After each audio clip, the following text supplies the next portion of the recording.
So welcome everyone. We're going to talk about some things you can do or think about doing to create a welcoming and inclusive syllabus.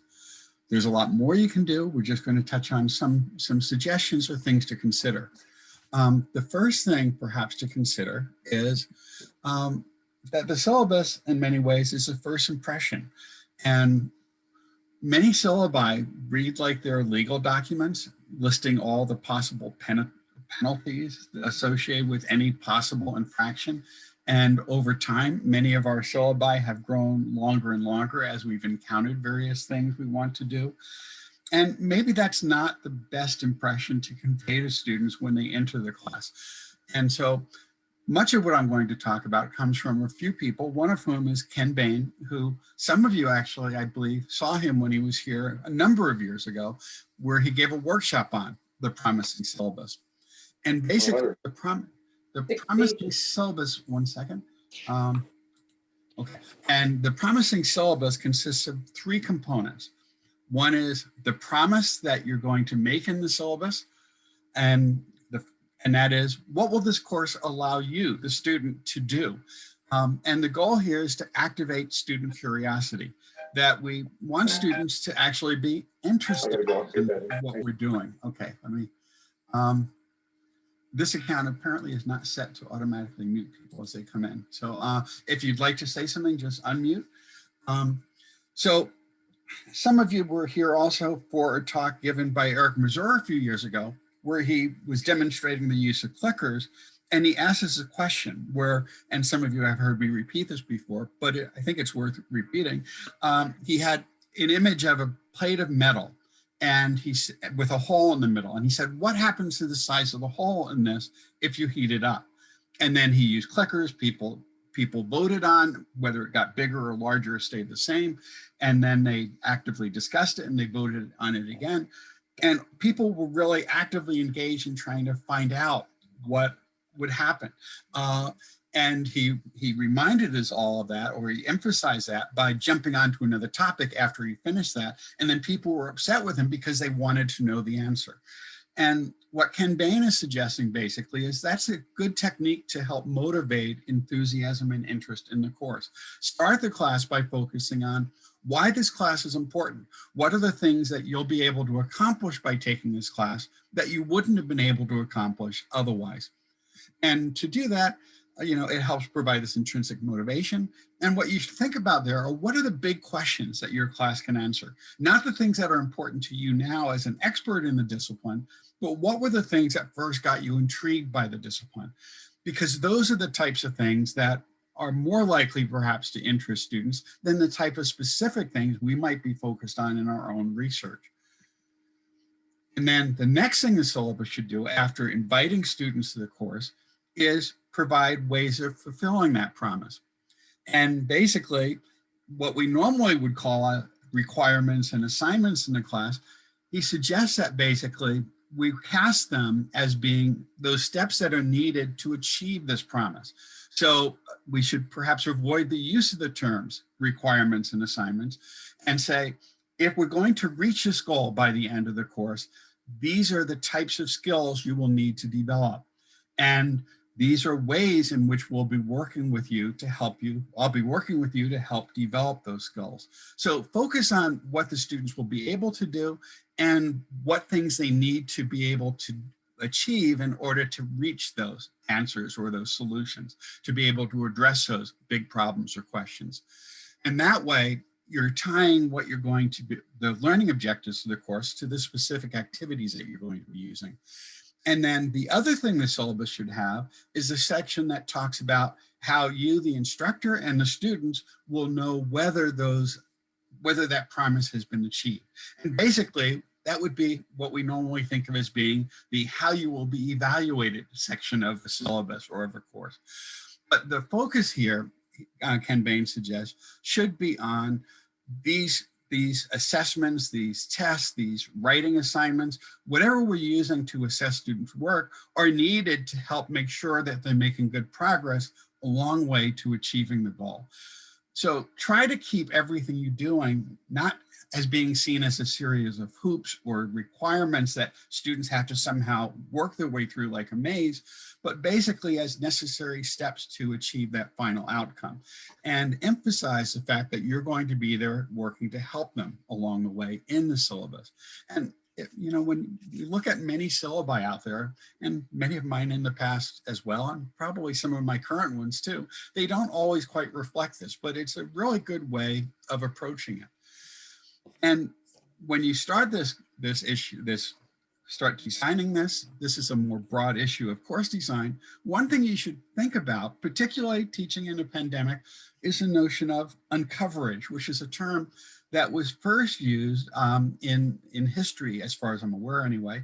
And the notion is that many of us talk about all the concepts we have to cover in our class. And what we should perhaps be thinking about are what are the most essential concepts that we really want students to take away. We often teach courses that are really have a very extensive breadth, but not as much depth as we'd like.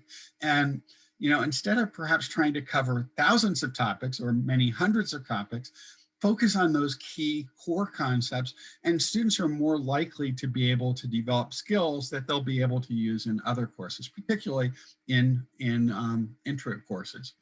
And our intro courses generally have tended to, in most disciplines, have tended to grow in the breadth of coverage over time. And it's worth thinking about whether some of those things that you normally cover in your class might perhaps be something left for later parts of your discipline. That's a broader question than we can address on your syllabus, but keeping the topics focused and making sure that students actually learn the material may be more important than that you can check off a series of boxes saying that you covered this wide range of topics. Now, and that when Ken Bain was talking about those 3 steps of the promising syllabus, that's something we can do throughout the syllabus. Whenever you introduce new activities, make the connections between what you want students to know and what they're going to be doing in the course explicit. And that should be done in the syllabus and also in your discussions with students throughout the course. Let them remind them that they're doing these things, not because it's just a hoop they have to jump through, but because these are important to reach that goal. And the more we can focus on those things, the more likely it is that students will acquire somewhat more intrinsic motivation, or at least they'll understand why they're doing the things you're asking them to do in your syllabus. Another term which is really popular these days in teaching centers is the suggestion, and DEI directors, is to decolonize your syllabus, create a more inclusive syllabus. And you know, one question you can ask yourself when you're building your syllabus is whether your students are a few questions is, are your students represented in the readings that you do? Quite often you may not have much choice. That certainly in economics, there's a limited diversity in many of the main texts. That's also true in many sciences and so forth. However, that's a topic that you could address. You know, you could address explicitly that there have been, that in general, your class is not, your discipline has historically perhaps had some groups that were underrepresented, and perhaps suggesting that it may be worth changing that. But there's little things you can do as well, that when you use examples in your syllabus or in your class, you can think about using examples that will relate to a wide group of students or a diverse group of students, because our students are increasingly diverse in their backgrounds. But we can use imagery that will represent a wide spectrum of our population. But you can also perhaps, when you're trying to find examples, or instead of trying to provide students with examples that you find relevant, you can solicit examples from your students. They could be assignments that you're going to be using. They could be polling activities that you do in your class and so forth. And let them know that you're going to be asking them in your syllabus, and let me rephrase that, in your syllabus, let them know that you're going to be asking them to try to make connections between what's important to them and the things that they're learning, so that they understand the relevance of what you're doing in the class. And in general, use UDL principles, universal design for learning principles. I know you've probably heard this in many other workshops. We just had a really good one on this morning.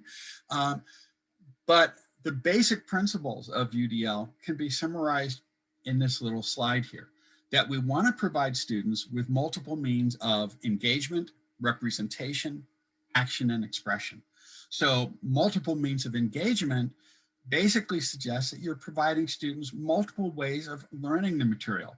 It might be readings, it might be listening to podcasts, it might be watching videos, it might be doing some type of assignment where they're gathering information, but give them more than one way of attaining the objectives that you're trying to get them to reach, and make that explicit in the syllabus. Let them know you're going to give them lots of resources and tools to help them learn. You might provide some videos yourself if you're doing something in a flipped environment, or you might have in your syllabus or in your course a series of modules, each of which has some review videos from YouTube or from some other areas that can be helpful in supporting students or linked to supporting materials.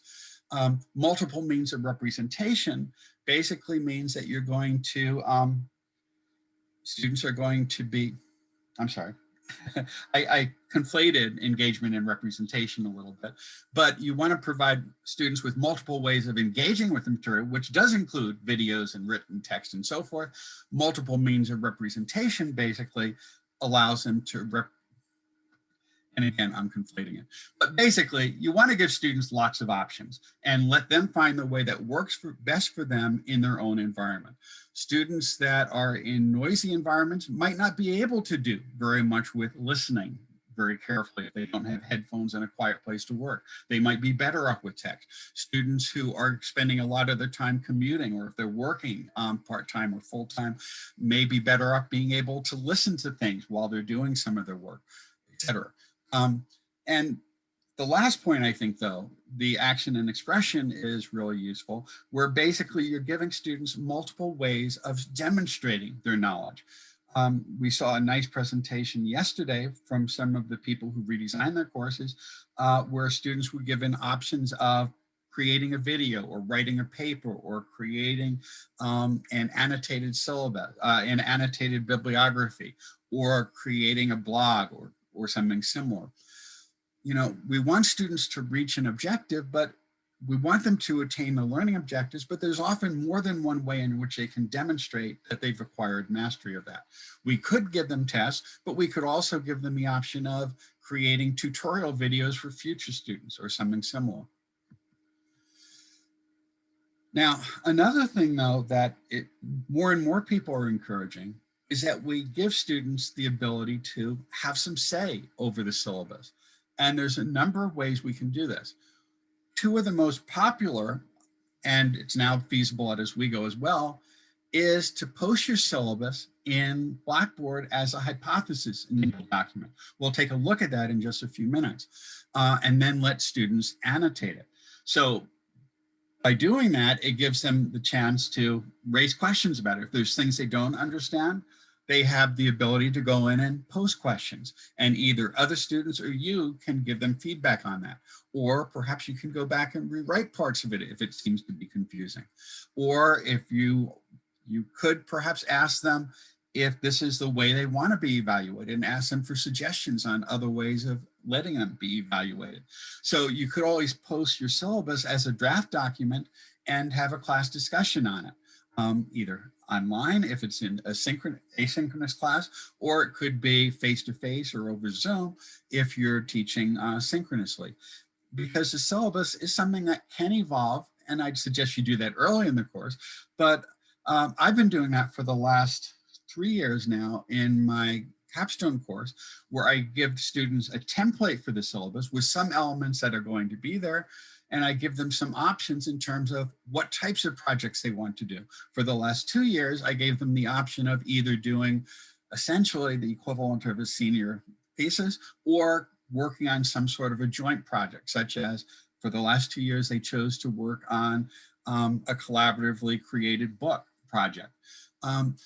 But there's many things that students might be able to suggest that might work very well in achieving your objectives, and giving them some say over that and letting them have some buy-in on it tends to help them students feel more engaged with the class.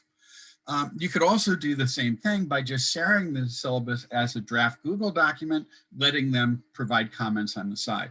But we'll take a look at the hypothesis tool very shortly.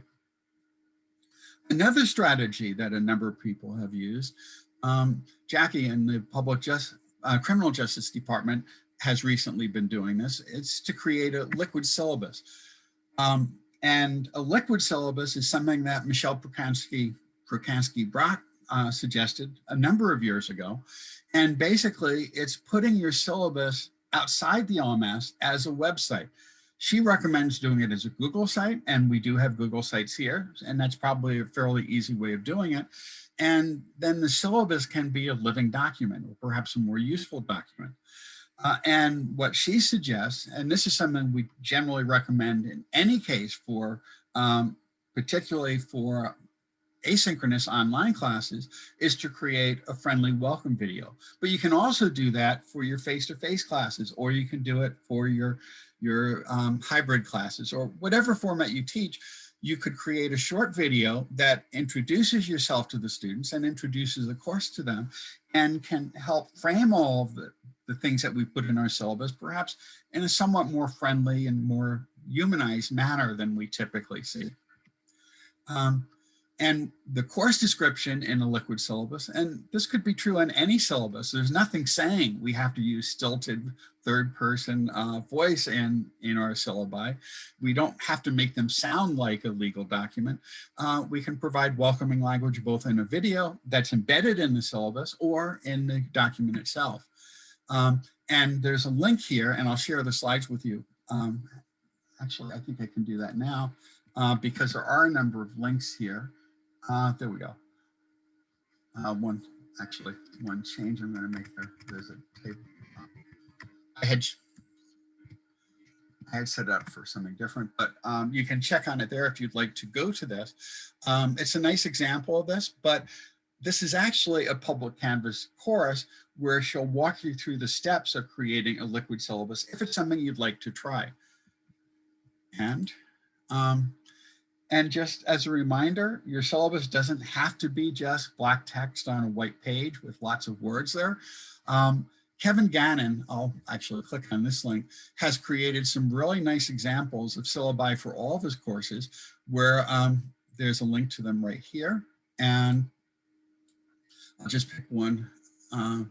Well, history of capitalism. I haven't looked at these recently, but you notice here he has something like an infographic at the top. He's got a nice design structure here where where you have panels with different sorts of information. He's using imagery effectively. He's phrasing things as questions and so forth. And he puts links to all the course readings there and so on. And you know, we don't have to design something quite as nice as this, but we certainly could put images and so on in his syllabus. And if you want to look at any of those, he's got a lot of really nice examples out there. And one other thing is the first day of class, if you're meeting synchronously, you know, again, this is the same question I keep coming back to, but you probably don't want to have your first interactions with your students just giving them a list of rules and requirements. You can bring some of those things up, but you probably want to do more of this invitation to the class. Create a nice welcoming environment, a nice comfortable environment for students, and take it from there. And again, I've already said some of those things, sorry. You know, one question people often ask though is, why should we put so much work into the syllabus when students never read it? We certainly see all the posts and comics and so forth about it's in the syllabus. We've all seen the t-shirts and so forth.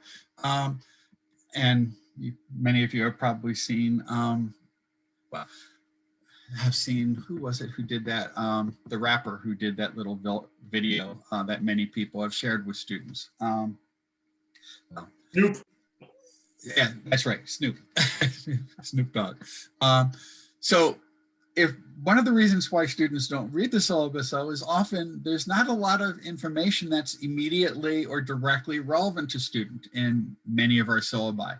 I know For many years, it was a norm in my department and most departments to have a one-page syllabus, which was just a list of these are the dates for the test. These are the chapters you'll be reading with due dates, and not a lot more than that.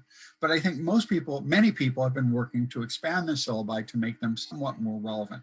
So if you want students to use the syllabus and to go back and refer to it, we could make it more relevant and useful for students. And doing something like a liquid syllabus where they could bookmark a link to it might be a nice way of doing that.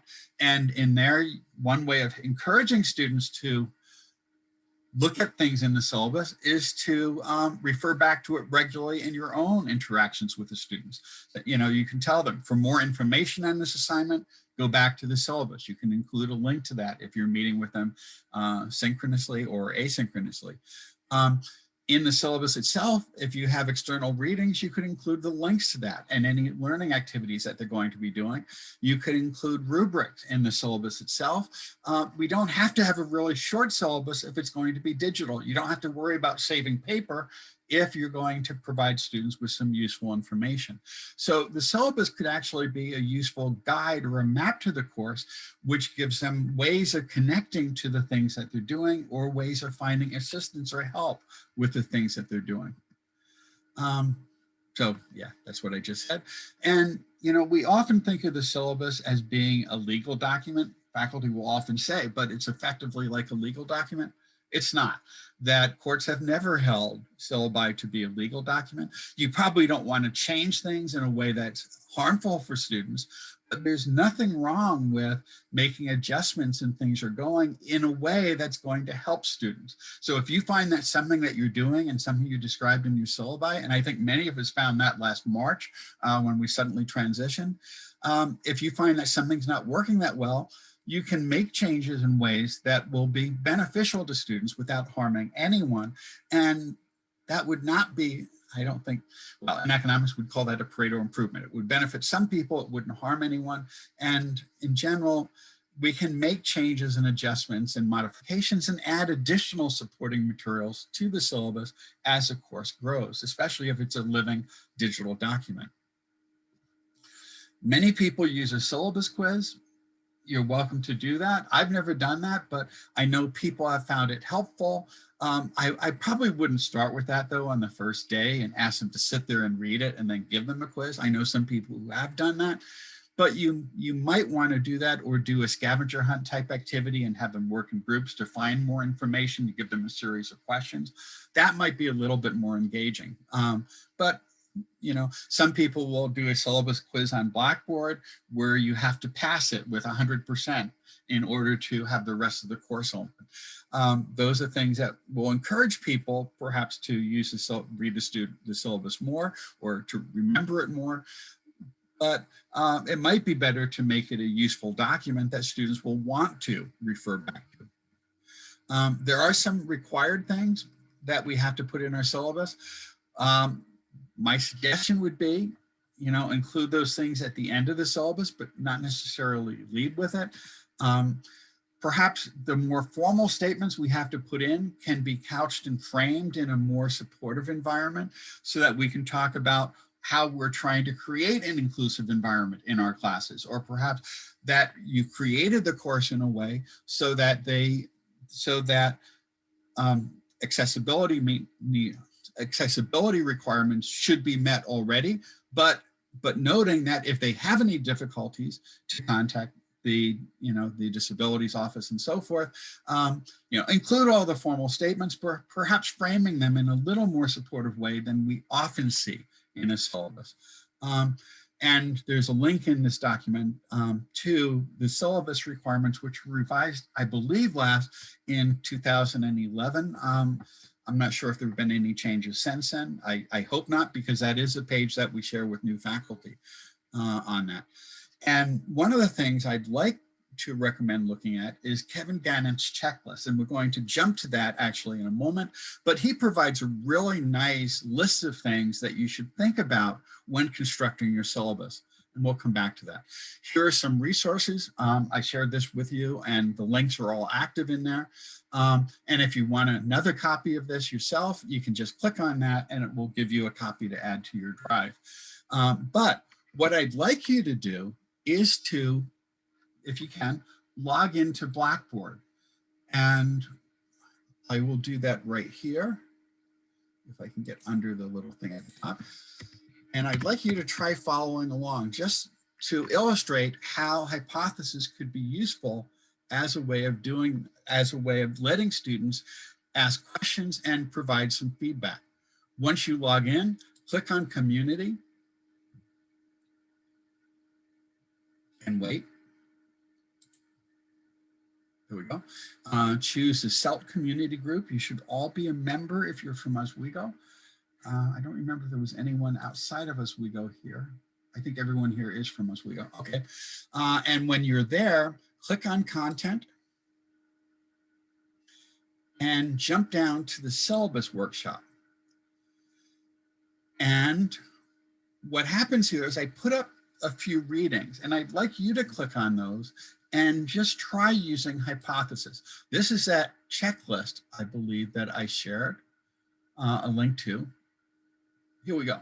And these are all, this is Kevin Gannons' checklist, which was first shared in a Chronicle article about 2 years ago, I believe, and it's been updated since then. And these are the things you should think about when you construct this. So after you've read the syllabus, do you know who the instructor is? How to contact the instructor, etc. And there's a whole series of really good things in here about inclusive teaching and so forth. But what I'd like you to do is, if you are in the document, just go in and add some annotations. And you do that by, this is our hypothesis tool over here, by, let's say, if you want to put something in, let's say, if you want to write something about the attendance policy, well, let me just say the attendance policy here, you just highlight it, and then you can choose to annotate it, and then you could add a comment. John, you're not sharing your screen, so we have no clue what you're doing. What? I can actually see it on the screen. Oh, you can. I can't. I am seeing it as a share. Yeah. Yeah, no, I actually see the checklist shared, but you have to open it into your own tab if you want to do the annotation. I can see the screen, but I got lost and I don't know how to get there. I'm in the CELT community. Okay, so choose content, click on content.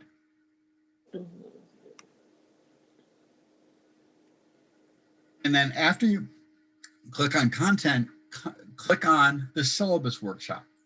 Okay, thank you so much. I'm sorry. And I put this in mostly to give everyone a chance just to see what hypothesis is, and also to try experimenting with it, because it is a really useful tool of letting students engage with text, which could be the syllabus, but it could be papers that you want students to read. I've used this, we have some workshops on this coming up, but you could use this where students submit work to you, you save them as PDFs, and then you let other students provide feedback on each other's work. You can do that within groups. If you have a smaller class, you could do it for the entire class. This could actually even be used to create threaded discussions on documents from within the documents themselves. So, so here I'm going to put in a question, which is, what is your attendance policy? And then anyone who hops into the document, once I click post here, will be able to see that and could respond to it. And John, sorry to interrupt. I used the hypothesis a little bit in my paleontology class last spring. We did have a little bit of trouble if people weren't using Google Chrome. It kind of got a little fussy with Edge. So just keep that in mind. Okay. I mean, old versions of Edge I could see giving a problem, but Edge is a Chromium-based browser, so. Well, actually, I guess at the time it was probably Internet Explorer still. Okay, if an Internet Explorer is not likely to work with anything, it's a lot like Safari that way, or at least nothing created in the last 7 or 8 years. But this should work with, it certainly should work with Chrome, but it should also work with Firefox. Okay, it seems to be working with Edge right now for me, so. Yeah, Microsoft changed Edge about 2 years ago or a year and a half ago so that it was Chromium based. So it should work in very similar ways for most things, at least. So, and then anyone seeing the document then would see the annotations and could click on them and see how what people comments were, and then also leave feedback. And the feedback is kind of interesting because if you notice this, you can do some basic markup, you can quote things in there, but you could also insert links to other resources.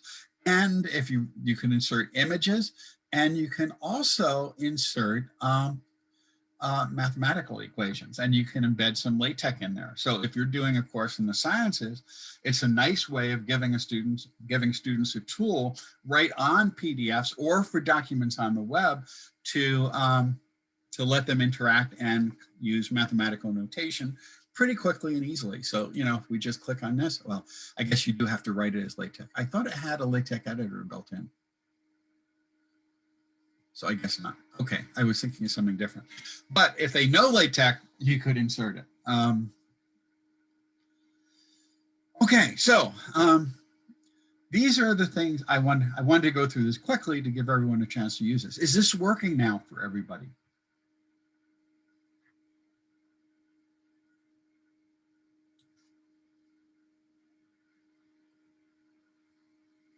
Okay, I got a thumbs up from Karen.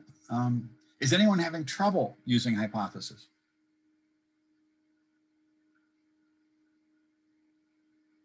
We've got workshops on Thursday, I believe, where Maggie Schmuel is going to go over setting up documents like this. It's a really quick and easy thing because it is integrated. And if you wanted to, you could even give students grades for this. But it's a really useful way. If you embed PDFs for instructions for various things, it's a nice way of sharing instructions where students can go in and ask questions directly at the points they find confusing. So what other things could we do to make our courses more inclusive or perhaps more inviting? I rushed through a lot of stuff there, partly because I want everyone to at least play with this, and I rushed through it a little more quickly than I realized.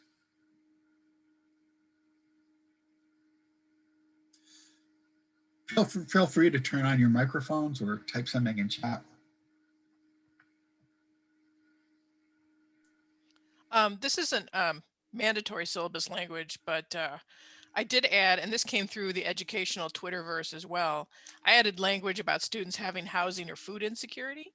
That if they would reach out, I would help them. I said you can go directly to the Dean of Students, who I think has been very effective in trying to help individual students. But, and that came after, it was a couple years ago, and I found out really by the end of the semester that a student was living in his car.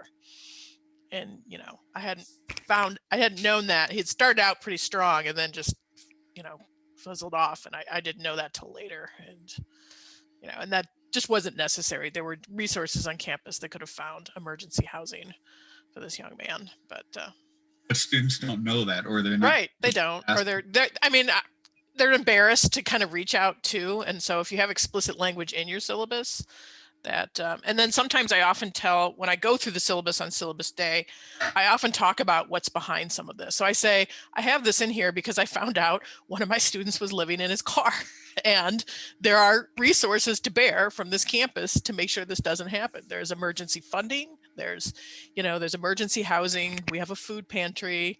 When we're not in a pandemic, the pantry also has a repository of winter clothes for people who don't own a parka because they haven't grown up here, or things like that. So, I mean, it's that was one thing I added to be welcoming and to sort of just have the notation there. And I guess you mentioned to switch things to welcoming. So we all have policies about cheating. And I think specificity for what you consider cheating in your class is really important. But I often couched it of, sometimes I'll say, I will do it. Don't test me, that you won't think I won't have the guts to fail you. I said, I failed people on the final who came into it with a B and through dishonesty. And then I talk about, and that's just a waste. Those people worked hard. They were doing well when they got there. And I hate to see that, but I enforce it. So I guess that's the example of, you try and couch the language in a more positive way. Not like, if you do this, I'm going to get you. It's like, I really don't want to get to this point because it upsets all the work that has been done and things like that. So. And I've had similar talks with students on the first day, and you're saying, you don't you don't want to impose this, but you have to. That, you know, it's important that the work that you do is your own work, and that we'd much rather provide you with assistance so you don't feel the need to engage in that than have to penalize you at the end of the course or sometime in the middle of the course. And yeah, make it explicit what the penalties will be, because also if you do have cases you need to report, you do want to have that language in there so that students have been notified. But you can phrase it in terms of the importance of academic integrity as preserving the value of the degree and making their degrees worth something that, you know, employers can trust the values of degrees from SUNY Oswego. And when it's phrased that way, it's also, you know, giving them a little bit, it's associating a moral value with it, which tends to reduce the likelihood of cheating in a lot of experimental settings, at least. I also think back when, I think this even came back to Lotus Notes or whatever, in the early days of online learning, there was the course, when the course information documents were organized, there was a section called My Expectations, where a faculty articulates, this is what I expect from you. And again, if you want to turn that around, I've always included, this is what you can expect from me. And this is, you know, this is my email response time during the academic year. And this is my typical grading turnaround of the different assignments I give. Right? And you know, you have a right to expect timely, detailed feedback and an updated grade book, and you know, a regular communication. And then you set, you know, the parameters of what you mean. And so I think if you're giving them, this is what I expect you, or the time and task I expect you, it always works better if you turn around and tell them, well, this is what you should demand of me, because these are my professional obligations as well. And you could even turn that a little further and do a poll and share the results. It could be anonymous, where you ask students, what would you expect me to do, you know, to assist you? And what can we expect of each other in the course? You know, what should be expected of me in the course, and so forth. Another strategy that a lot of people do when they talk about the learning objectives for the class at the very beginning is they just do a little Google form, or it could be just an assignment where you ask students to introduce themselves, tell you a little bit about themselves, maybe asking them if there's any barriers that they might anticipate interfering with their ability to complete the course. And then you could couch it in a variety of terms for examples, but also just asking them what their goals are in the course. That could be a class discussion if you have a small enough class, or it could be a poll, and it could be displaying on the screen even in a large class. And what you'll often find students saying is that they're there because they're required to be, because it's required for their major. We get that a lot in our introductory economics courses. But then what I'll normally do, if it's an interactive section, is I'll ask, well, why is this required for your major? Why is it that people in your discipline thought that it was important that you complete this course in order to be successful in this field? And that turns it around a little bit and gets them thinking about, well, why might this be important? Why might this be useful? How am I going to use it? And, you know, you can help build a little bit more connection that way.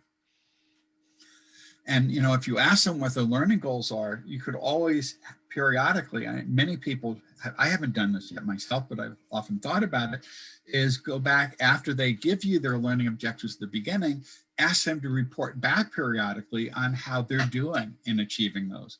You know, it could be through a survey, it could be some type of reflective writing assignment, it could be a journal, it could be a blog type of thing, where students are asked to reflect on how well they're achieving the goals they set out at the beginning.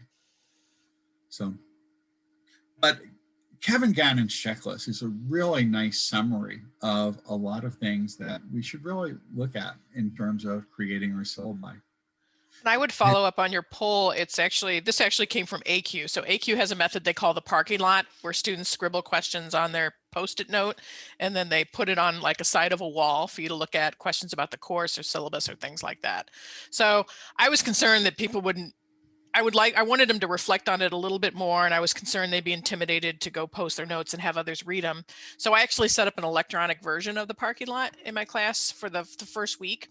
And so it used the Blackboard survey technology, which was anonymous by design, and they could ask me any question. It would be about the course, you know, questions from the syllabi, policies. You can ask me a question about economics or a question about me if you don't have any questions. And I gave a little bonus incentive for the midterm to get them to do, for completion.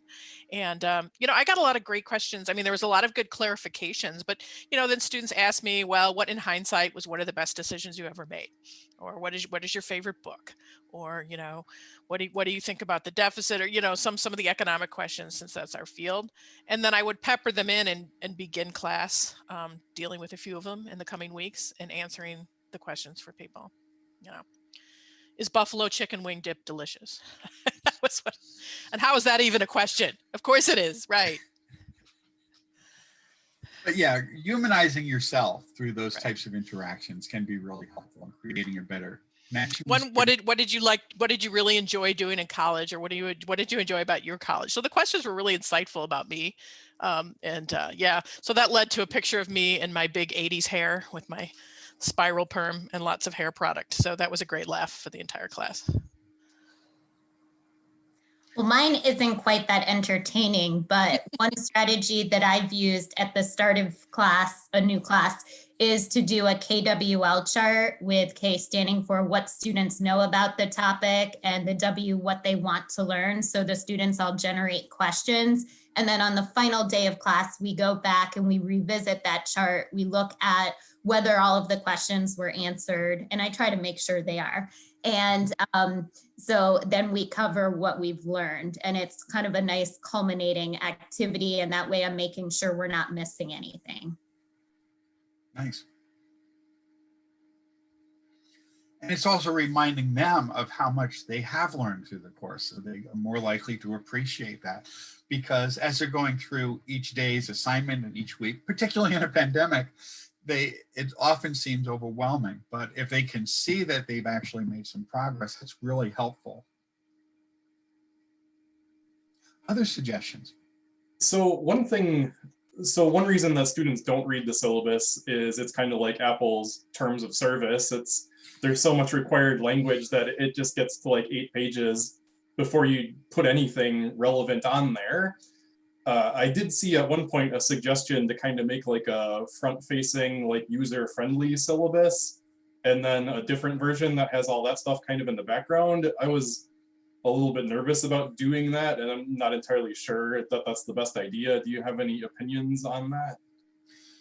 I tend to put everything in the syllabus, but I put the more in, or at least I'm trying to put the more welcoming things up front, saying this is why this course is useful. This is what you'll be able to learn from this course. And, this is how it's helpful. And then describe the activities that we'll be doing as ways that are helpful, and I'll often refer back to some of the research on the importance of retrieval practice and reflection and so forth to help motivate some of the tools that we're going to be doing in the class. And then that required language I generally put at the end, but I'll also address many of the things in a more welcoming way earlier, and and then leave that required stuff at the end. But yeah,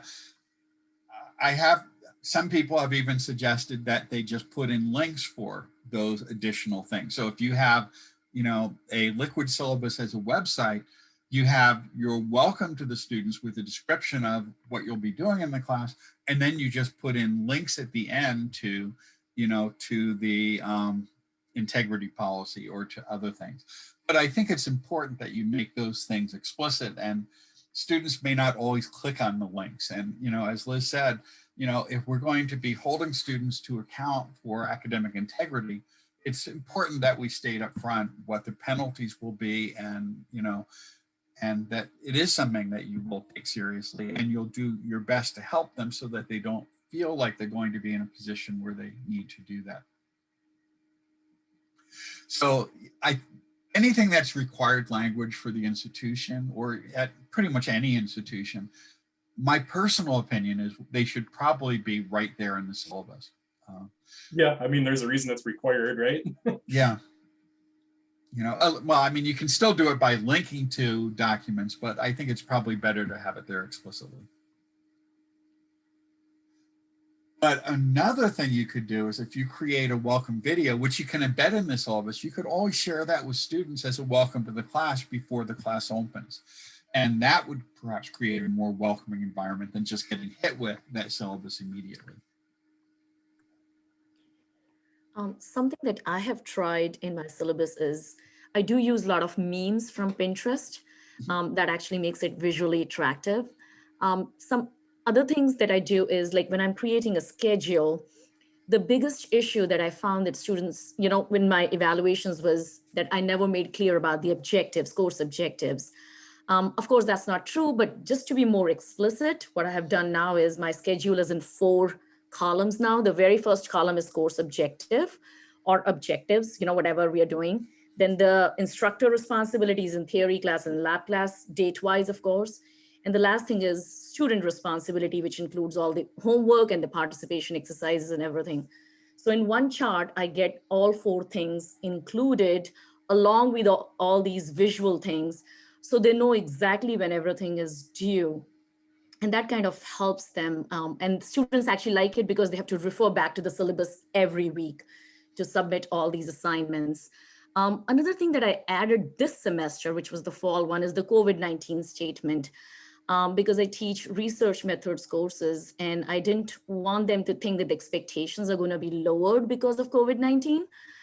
So I had to make that pretty explicit. And of course, I was also flexible with if somebody is diagnosed with, positive, of course, what am I going to do? And what are some of the things that we need to take care of? But it has to be made explicit when it comes to COVID-19, because a lot of students thought that it would be, they would basically pass the course, and that was not the case. I wanted them to know. Certainly something dealing with COVID and the pandemic is probably quite appropriate now.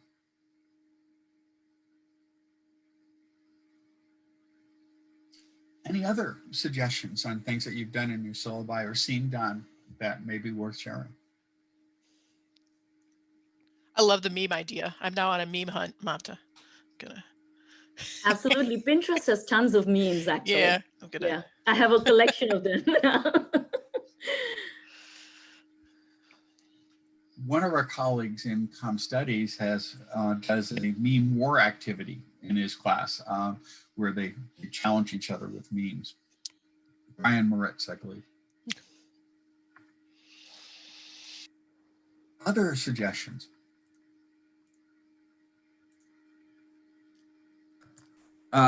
Couple first day activities I do. One is I like Kahoot. My students like Kahoot, and so I have them do Kahoot to kind of get to know me, some just kind of real high level things, that just kind of about my background. Then I also do a Kahoot about the syllabus, where typically they get into groups of 2, study the syllabus for 5 or 10 minutes, and then they take a Kahoot, and then the winners get a marginal amount of extra credit associated with homework assignments. So they seem to like that.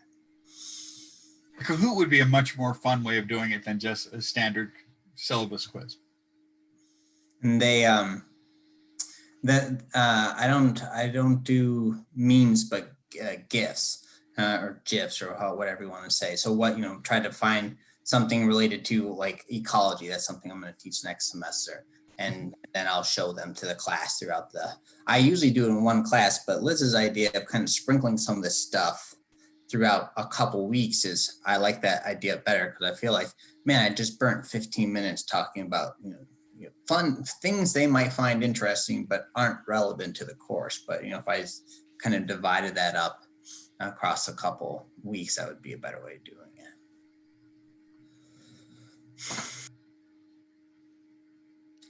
Very good. Yeah, and Magdalena noted that Kahoot is something that is gaining in popularity and students are loving it. It is a fun activity because they gain points not only by answering correctly, but by how quickly they answer correctly. And they seem to like that music. It adds tension somehow. Yeah. Yeah, I'm not sure. I don't think it's going to win any Grammys, but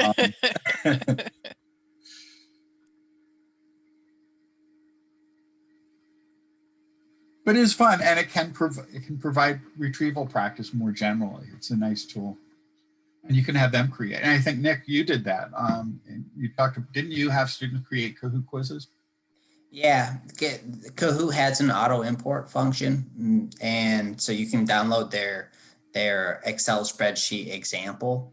And what I did is I just made it a Google Sheet instead. And then I used a couple logic functions because the Kahoot questions can only be so many characters long and answers can only be so many characters long. And so I did a little logic, if length characters, blah, blah, make this cell green, if not, make it red. So the students could easily create importable questions to Kahoot. And that was a tool I used to help them kind of study before an exam. And I said that I'd put a few of the questions that they created on the exam itself. So they had the access to the entire Kahoot as a study tool, and then a few of them were sprinkled into the exam. Nice. Although my wife's a high school biology teacher, and the names of these things are escaping me, but it seems like Kahoot is falling out of vogue in high school, and there's other things that are similar to Kahoot, but the students like them better. I'll have to try to find those and send them to you. Sure.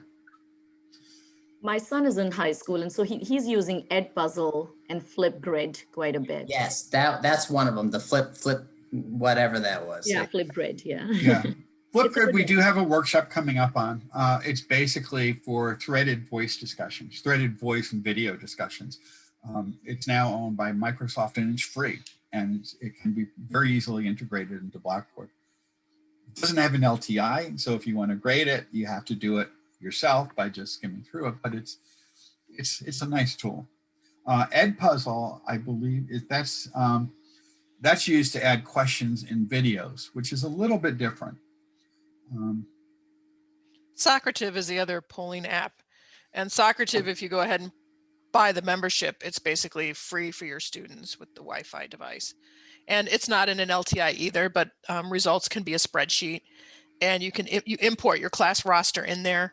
So they can actually, so you actually get, it exports with the students by their ID number, and you could upload it to Blackboard. And if you just want to do it with polling without having grade, it's free for classes of up to 50 students. Right. And there's lots of tools out there. There's Slido, there's Mentimeter, and many other tools that also could be used for that type of polling. Okay, well, thank you. Sorry it wasn't quite as organized. I'm sorry I raced through some of that so quickly, but thank you for all your suggestions. And I strongly suggest you look through Kevin Gannon's example and also look at the documents on a liquid syllabus. Jackie Shellcrit has done this here, and it's worked very well for her. Okay, well, thank you. Thanks, John. And see you at other sessions. Thank you. Thank you.